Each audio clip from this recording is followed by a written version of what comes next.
Hello, welcome to the BirchStreet Simple Shopping Training. Today we're going to go over the basic functions of the system and how to create a purchase order. So let's get started. The first thing we're going to do is click on BirchStreet eProcurement Login right here in the middle. From here we can then enter our login ID and password.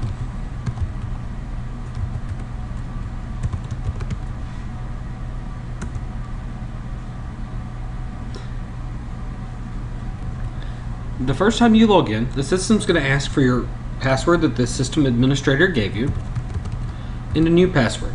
The new password must contain 7 characters, at least one number, and no special characters. And the password is case sensitive. So let's go ahead and fill that out.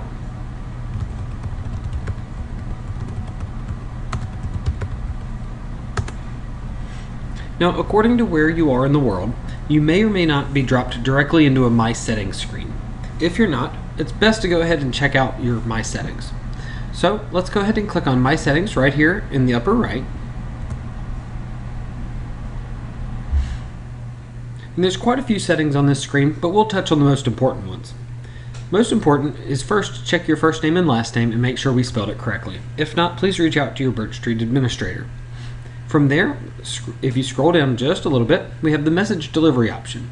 This is how BirchStreet will communicate with you. You can select either BirchStreet message inbox only, so you'll have to log into BirchStreet to receive its notifications, email only, or both. If you choose email only, it will be sent to the email address below.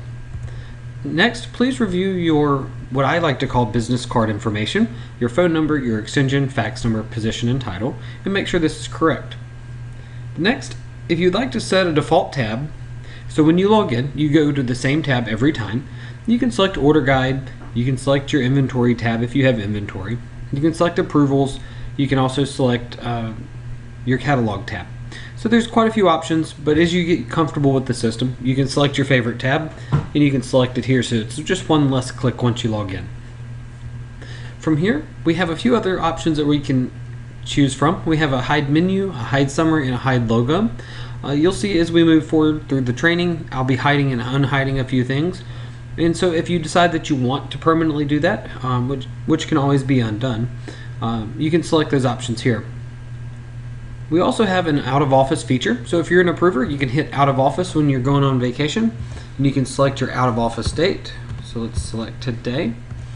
And then let's say it's through the end of the month. With some wishful thinking. There we go. And then if you'd like, well, not if you like, but if your region requires automatic approvals, so your hotel, you do not select approver, you just create a purchase order and you hit submit, and it goes automatically from person to person. It will have a pop-up above this window that asks you to set your person who's going to approve in your place. If it does not, it will just take you out of the mandatory approvals.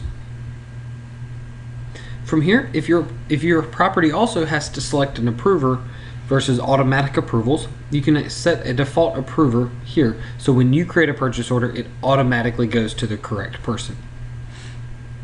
And we also have approvals by email here, so if you're an approver, you can select this box, and when you get a notification sent to your email, so if you select email here and you have the correct email address here, it will actually send you a link so that you can view the basic details of the purchase order and click approve on your phone. But if you want to see the full detailed row by row, item by item descriptions, you'll have to log into the system. Those are the basic functions of the My Settings screen. Below, we have a lot of more notifications you can turn on or off. We have the purchase order section if you're using requisitions, the supplier request form, change orders, AP documents, recipe, and RFQ.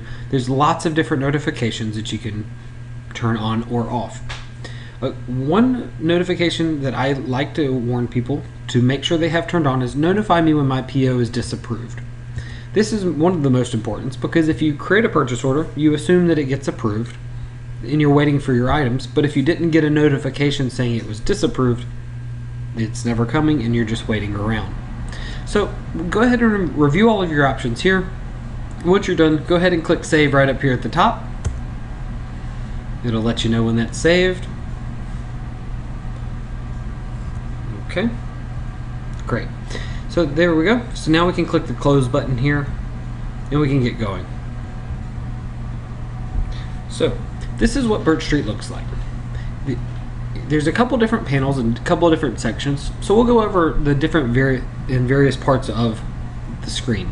So across the top we have the settings panel here, and you can see we can hide the menu, hide the summary, or show a logo across the top. These can all be defaulted in the My Settings screen. We also have a home button, which we'll use intermittently throughout the training. We have a help link. We also have facts and tips from BirchStreet, and we have your logout. According to where you are in the world, you may see another link here for a web chat, so you can talk directly to BirchStreet customer support via web chat. And a couple things to note on this settings panel is one, right after where it says welcome in your name, it says marketplace with 2 numbers separated by a slash. Anytime you reach out to BirchStreet customer support or Hilton Supply Management, you will be asked for this number combination. Normally it will be either 300, 310, or 311 slash and then another number. This will help us identify where you are in the world and which property that you work. Also, we have the My Settings screen here, so let's open that up and check, not the My Settings, but the help link. So let's go ahead and open up the help link and take a look around. Within the help link, we have a couple different sections. We have user guides. We also have sections for training, facts, job aids, videos, and other. And according to where you are in the world, you might see different topics, as in this example from the United States, Canada, and Latin America. You can see here we have all of our manuals, we have training, we have all of our different punch-out tutorials, and then we also have trusted sites for Internet Explorer. And if we'll get into it in a little bit, but when we're creating purchase orders from punch-out suppliers, if we see if something's acting not exactly as we expected, we can refer to our trusted sites for Internet Explorer so that we can ensure that our Internet Explorer is set up correctly so that everything can communicate without error. Alright, so how do we find products and how do we buy products? The simple answer is we just search for whatever we need. So here in our summary panel, we have a search box, we have our inbox for notifications, and we have our shopping cart. We're going to use the search box for right now. So here we can search for products. So maybe we're looking for apples. We can search apples and click go. Notice it will pull us from the order guide tab to the catalogs tab as it searches all of the different suppliers in BirchStreet.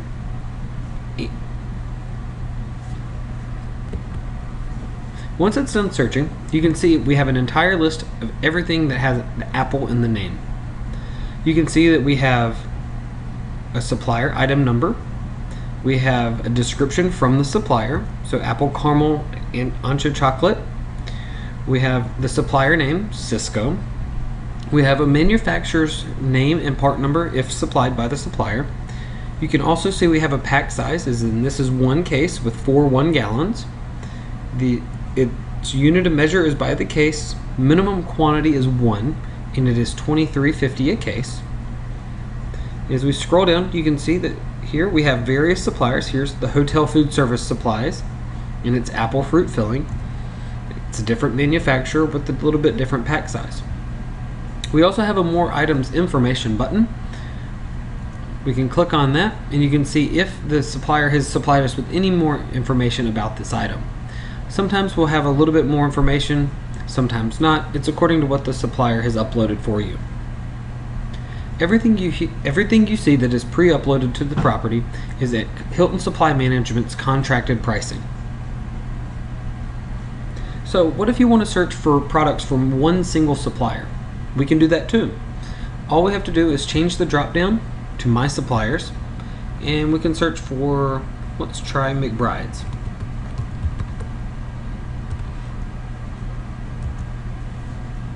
We click go, and now we see the supplier record has returned. So this is the record of the supplier. It has a little bit of contact information from our contacts at the company. It also can tell you if the transmission method is email or fax. So once you create the purchase order and it's been approved, it will actually email this purchase order to the supplier. According to where you are in the world, You may see proxy, national, or product. Proxy, it means Hilton Supply Management helps you expedite the orders. It could also be direct, which means you're ordering directly with McBride's. Also, if you see national, this could be national or a regional negotiated product contract. And then we also have product or service. But this is only according to different regions of the world. Some regions may or may not see this. So how do we find the products from McBride's? We can click View Products. If they have over 1,000 items, which the supplier does, it will ask us to narrow down the list so that we get exactly what we're looking for. If you want to see the full list, you can also just hit spacebar and OK, but we're still looking for apples, so we'll try for apples.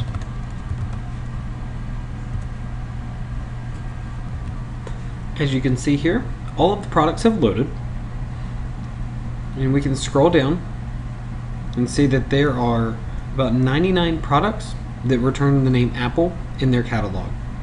From here, we can select any item that we want and create a purchase order. So let's get some apples.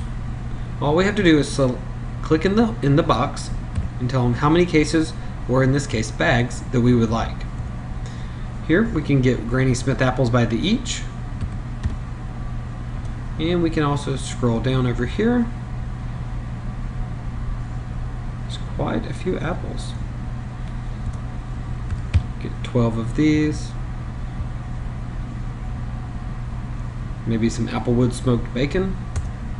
And this is by the pound, and it's a 15-pound case, so we'll get 15. Perfect. So now we're ready to create a purchase order. From here, we'll use the button that says Create PO. And we'll fill out everything that is required. And we know that it's required with a blue box and a white arrow. If we click on the little box, it tells you delivery date is required. So let's start at the top, and we'll start with subject at the top, and we can go from there. And then we're going to select a required delivery date using this little calendar. From here, we can select the date we want it delivered. Now, not only does this function as the date we would like it delivered, it also drives the budget. So if your hotel has budgeting turned on, the required delivery date will also be the date that it affects your checkbook. From here, we can add a note to supplier.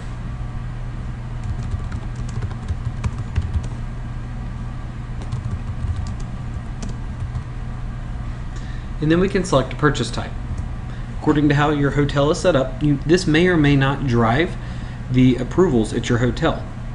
So be very cautious when selecting the purchase type, as it might go to the wrong approver and get denied if your approvals are set up by purchase type. From here, if you have budgeting turned on, you'll see a required department and GL account. Your department is set by your hotel administrator, normally your director of finance, and then you will be able to select a GL account.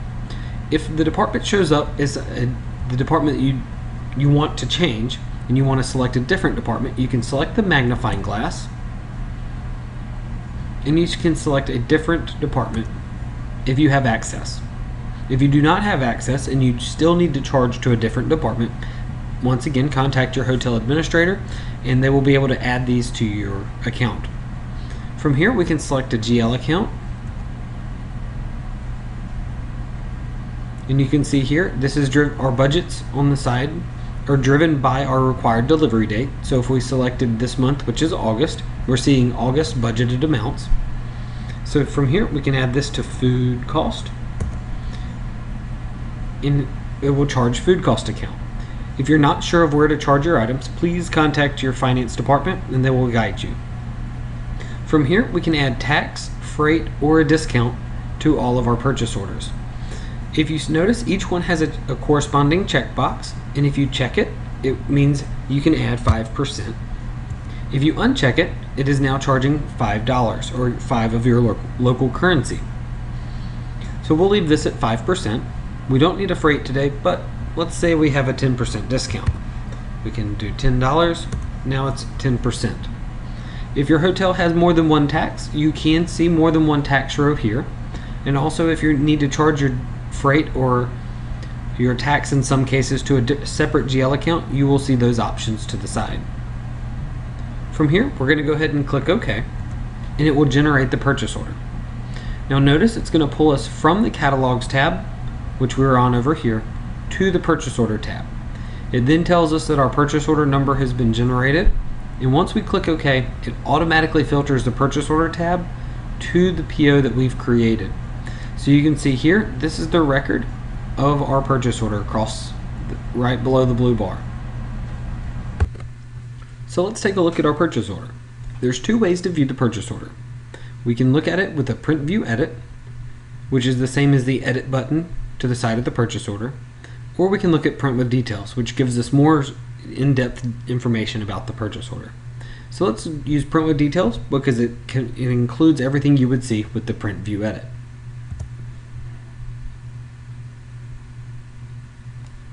So you see here we have a pop-up saying we have one note. Okay, and here we go. So we have the title of the document is Purchase Order. It is from the Hilton Hotel Chicago O'Hare, which is our demo property today. We have our purchase order number with the required delivery date. You can also see our purchase type is a standard purchase versus a storeroom purchase. We also have a purchase type of food. The status of the PO is still in new status. And let me stress this enough. I cannot stress this enough. That all purchase orders must be submitted. If it's still in the new status, you have not placed an order and you're not receiving your product. You must submit your purchase order. And we'll show you how to do that in a moment. Once it's submitted, you'll see a date and time stamp here so that we know exactly when the PO was submitted to the supplier. From here, you can see that our hotel is a proxy supplier, but it's McBride's Hotel Furniture Supplies. And you can see their contact information, your hotel's bill to and ship to information, as well as your information. So if the receiving person who receives your purchase order has questions, they have your business card right here, and they can pick up the phone to ask a question or shoot you an email. We also have a few items that are defaulted, as in payment terms, early payment terms, and so forth, but we also have the subject of the purchase order here. Below the header, we have notes. So you can see here's the note from the buyer, which is me. It says, please deliver before 9 a.m. From there, we can see the actual items that we've ordered. So you can see we have 4 line items. We have the supplier SKUs. So these are the supplier item numbers. And then in the description, you can see it's a combination of our GL accounts with the supplier's description. So if you see, we've charged this to Department 60, GL account 60-180 for food cost. And each of these are charged to the same exact account. If you also notice, it says Apple Granny 5-pound bags. We also have our order quantity, unit of measure, and price with an extended calculated amount. You can also see our subtotal with freight, tax, and if we applied a discount. So we have our entire total value of the purchase order here. We then have some legal below, and according to your region, it may be a link, it may be text, or it may not appear. So this is the normal print view of a purchase order, but since we clicked on Print with Details, as we scroll down, you can see here we have a budget impact. You can see we're charging this to August of 2016, which is the month. We have Department 60 with GL account 6180. We have a budgeted amount of 0. We have a current balance of negative $483. Nothing else has been approved pending receiving. We have approval pending, so there's $3,154 of other purchase orders pending approval, and then this purchase order's total value that's pending approval. So if everything here gets approved and received exactly as is, you'll see an ending balance here and your percent of the budget remaining. So let's go ahead and close this purchase order and submit it so that we can actually get our products. So I'm going to hit this submit button right here.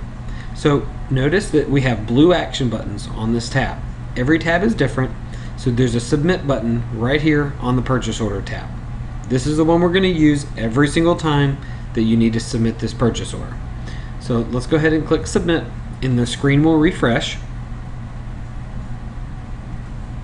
And you can see the status is in a temporary status called submitting new PO. If we hit this go button again, it's going to refresh, and you can see this one is actually fax failed, connection not made, and that's because we're in a demo site right now. But hopefully it goes to a better status, and I'm going to unfilter our purchase order tab to show you these statuses. So if we clear out the purchase order number here, we can see all of my purchase orders from the last 30 days. You can see we have quite a few left in the new status, so these are not going to be received in time. And then you can see here we have fax, email, CSV accepted. We also have accepted by supplier. We have approval pending. So there's lots of different statuses. We also have partially received if your property is receiving, and we also have receiving complete. In the case of fax failed, connection not made, it means BirchStreet has attempted to send your fax 7 times and it has not succeeded.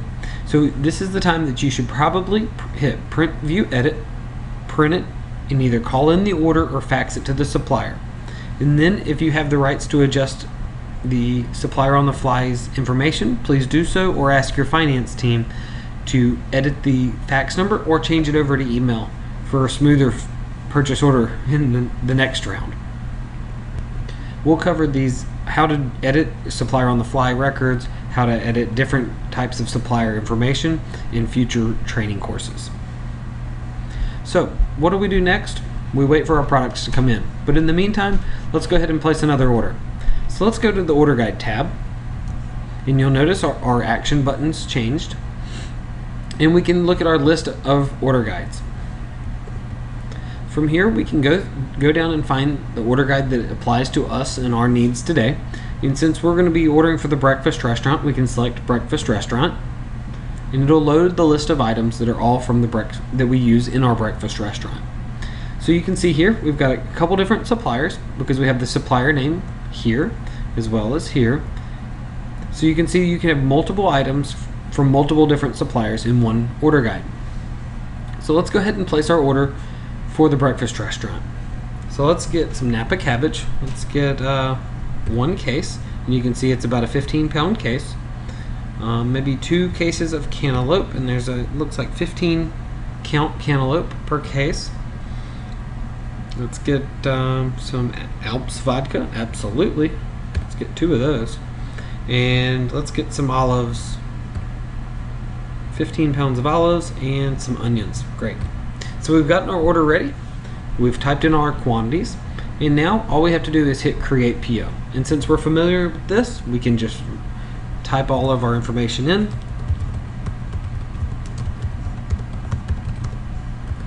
And we want this delivered tomorrow. So there's a shortcut. We can always use the calendar to look up the date, but since we know that we want this delivered tomorrow, we can do the plus sign and 1.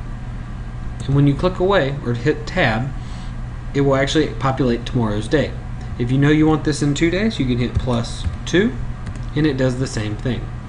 But we need this tomorrow, so we're just going to do +1 today. No note to the supplier today. We can select purchase type of food. We're going to charge this. If you know your department and GL combination, you can just type it in, and it will automatically populate the description to the side. For food, looks like we don't have a default tax at this property, but if you need to add tax, you can, or freight or a discount, feel free. But let's go ahead and click OK and generate this purchase order. Now notice we ordered from 2 different suppliers in the order guide, so we've created 2 different purchase orders. We click OK, and you can see it filters for both of the purchase orders we just created, and they're displaying 2 purchase orders below. From here, we must submit both of these separately, so do not forget to submit. So we can hit submit and submit, and now our products are being ordered. Alright, so now let's go ahead and create another type of purchase order. So now we know how to do catalog suppliers by searching for either the products or the supplier. We know how to do order guides, but let's go ahead and look at catalogs. So the catalogs tab contains different types of punch outs. Punch outs are suppliers that we access through BirchStreet.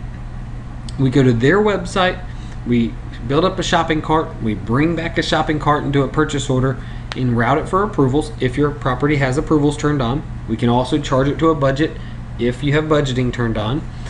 And then we can send it back to the supplier so that they know what we want and what we want delivered and when we want it delivered. So let's go ahead and do a guest supply order. So I'm going to click on guest supply, and to give us a little bit more room down here below, I'm going to hit hide summary. You can see it just hides that one row to give us a little bit more room. And then this should look very familiar if you've ever used the guest supply website. We can go ahead and click order form. It will load our order form, and then you can scroll down just like a catalog and place your order. Let's get 2 cases of these. 2 of these. Now it will warn you if there's a minimum, so this must order a minimum of 10. But if I try 15, it will also warn us saying that it needs a multiple of 10.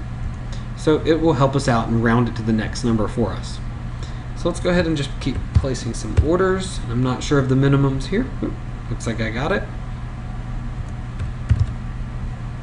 We'll just keep scrolling down, adding some items to our list. And that should be good. Ooh, there we go. And it rounded it up from 100 to 102 to make the average case size.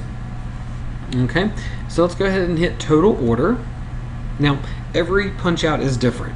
So just as Amazon.com is different from GuestSupply.com, that's different from OfficeDepot.com, that's different from Granger.com, they all operate differently. So it takes a little bit of work. Maybe you're adding to a shopping cart, maybe you're totaling an order, but they all have a little bit different functionality by the names, but in the end, it will always pull back a purchase order to BirchStreet. So now you can see that we have our total, and we can hit proceed with order. Now this is very critical. Anytime in any type of punch out, once you get your order ready, you review your quantities in the punch out, because after we use this next step, you will not be able to edit the quantities. You'll have to delete the purchase order or disapprove the purchase order and start over. So let's double check, make sure everything looks correct. And now that it's correct and we like the price, alright, so that looks good. We got 613 pounds, so we're going to submit our order. So when we submit, we're going to leave Guest Supply's website and go back to BirchStreet. So you'll see it processes, it takes us from that catalogs tab over to the purchase order tab and generates a purchase order. So now notice it's a little bit different. The purchase order has been generated and we're looking at it, but it didn't ask us to update and add a subject line if that's required at your property. It didn't ask us for a purchase type or any of the other required information. So what we can do is we have a button called header update, and this works on catalog suppliers, non-catalog suppliers, anybody that you want to use or any type of purchase order. We can use the header update button, and it just takes us to the screen that we're already familiar with. So subject, so it's now August, so we'll say September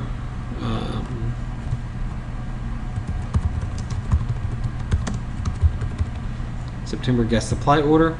Required delivery date. Now notice it defaults to today, so we're gonna have to change that, and since it's coming in September, I'm gonna just type in, let's see, 9, we'll say 10.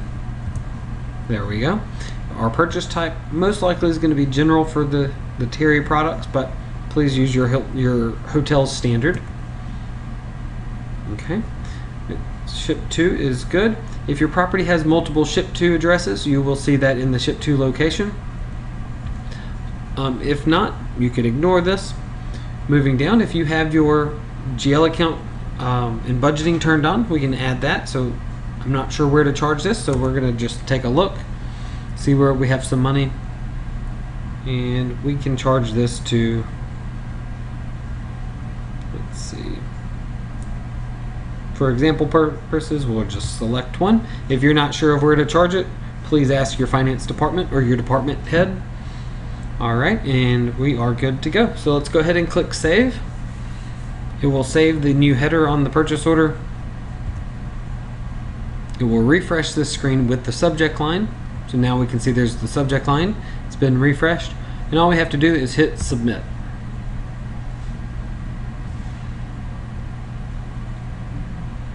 And now it's approval pending. Perfect. Alright, so now there's a few other basic functions I'd like to show you before we finish the simple shopping. So a few of the things, if you notice, we have notes that we've added to different purchase orders, and you can see the icon here. You can also see that we can do attachments. So we have a screen, and we're going to select a new purchase order down here from Excellent Hoteliers to use as an example. So we can add a note. So we have a button. It's very nicely and conveniently called Notes. We select this and we can add multiple notes to a purchase order. So there's two types of notes. We can do an internal or an external note. So here we can say, please approve. We need ASAP. And you can say it's from the buyer, but you can say, since the supplier does not need to see this note, you can say its notes are viewed internally only and select this. And when you click save, the note will not go with the purchase order to the supplier. But maybe we need to add a note to the supplier. Please expedite shipping. I cannot spell today. And there we go. And we can say it's from the buyer, but we want this one to go to the supplier, so we're not going to check the box, and we can click save. There we go. We have our two notes attached. Perfect. We can click close. Now notice this is number 69 here. If I just go ahead and click refresh or go, you will see it now has the note icon on purchase order 6869. Same as if we want to add an attachment, we have a button, it's called attachment. And we can click add. This is great if you want to add documents for either your 3 quotes so that it gets approved, or if you need to add design specs to a document so that once the supplier receives the purchase order, they will have all your design specs attached. So all you have to do is click browse, and you can go ahead and select a PDF, a Word document, any kind of document. We'll just select one of our manuals for an example. And we can say it's internal if it's a quote and you don't want it to go to the supplier, or if you would like this to go to the supplier, you can just click submit. It'll process for just a moment. There we go. And you can see we've uploaded a receiving manual. It's not an internal document. It's going to go to the supplier. You can see the date we attached it and who attached it. From here, we can close this window. And if we refresh the screen again, you can see it now should have a paperclip next to it with the attachment. So now this one is ready to submit as well.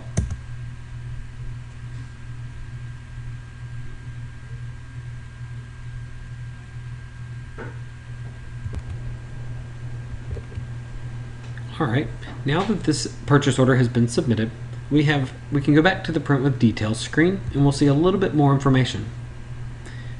You can see we have one attachment and 2 notes, and as we scroll down you can see all of the items we've ordered, as well as the budget impact. So you can see this purchase order has been charged to 2 different GL accounts, which we'll show you how to do in our next video, and the budget impact for both GL accounts.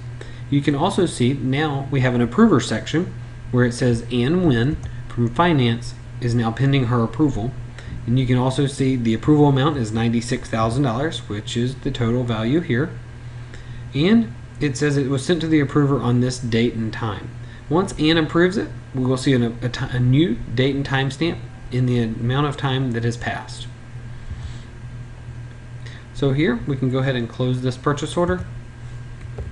And now that we're back on the PO screen, if you don't want to see the whole purchase order with all of those details, you can actually just go straight to the budget impact and it will show you the 2 lines, or you can go straight into the approval details using the approvals details button. Let's select one that's actually pending approval, or let's refresh real quick. This is still in the temporary submitting new PO status. Now that it's in approval pending, we can hit approval details and it'll show us the approval details. Excellent. Well, this is the simple shopping. You should be able to now create a purchase order from order guides, from punch-out suppliers, and from catalog suppliers. Happy shopping!